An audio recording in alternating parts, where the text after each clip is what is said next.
ಕರ್ಮ ನಿನ್ನ ಧರ್ಮ ನನಗೆ ಸರಿ ಕಾಣುತ್ತಿಲ್ಲ.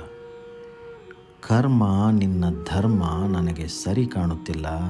ನೊಂದವನು ಕ್ಷಮಿಸಿದರೂ ನೋಯಿಸಿದವನ ನೀ ಕಾಡದೆ ಬಿಡುತ್ತಿಲ್ಲ. ಏನಿದು ನಿನ್ನ ಸರ್ವಾಧಿಕಾರ, ನಿನ್ನದೇ ನಿರ್ಧಾರ. ತಿದ್ದುವ ಬುದ್ಧಿ ಹೇಳುವ ಮಾತೇ ಇಲ್ಲ.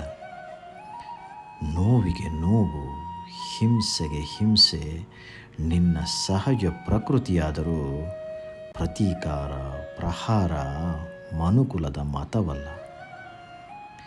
ನೋಯಿಸಿದವನ ಅವಲಂಬಿಸಿದ ಮುಗ್ಧರ ಮನ ನೋಯಿಸುವ ಮನಸ್ಸಿಲ್ಲ. ದಯೆ ಇರಲಿ ಕರ್ಮಾಳು. ನಿನ್ನೀ ಪ್ರವೃತ್ತಿಗೆ ಮಾನವೀಯತೆಯ ಸಮ್ಮತಿಯಲ್ಲ. ಮನುಜನಿವ ಕರುಣಾಳು. ಇವನ ಮೌಲ್ಯಗಳ ನಿರ್ಲಕ್ಷಿಸುವುದು ನಿನಗೆ ಖಂಡಿತ ಸರಿಯಲ್ಲ. ಮಾನವ ಧರ್ಮವೇ ಮೇಲು ಕಾರುಣ್ಯದಲ್ಲಿ. ದೈವಿಕನಾದರೂ ನೀನೂ ಪಾಲಿಸಿದರೆ ತಪ್ಪಿಲ್ಲ. ಮಾನವ ಧರ್ಮವೇ ಮೇಲು ಕಾರುಣ್ಯದಲ್ಲಿ. ದೈವಿಕನಾದರೂ ನೀನೂ ಪಾಲಿಸಿದರೆ ತಪ್ಪಿಲ್ಲ.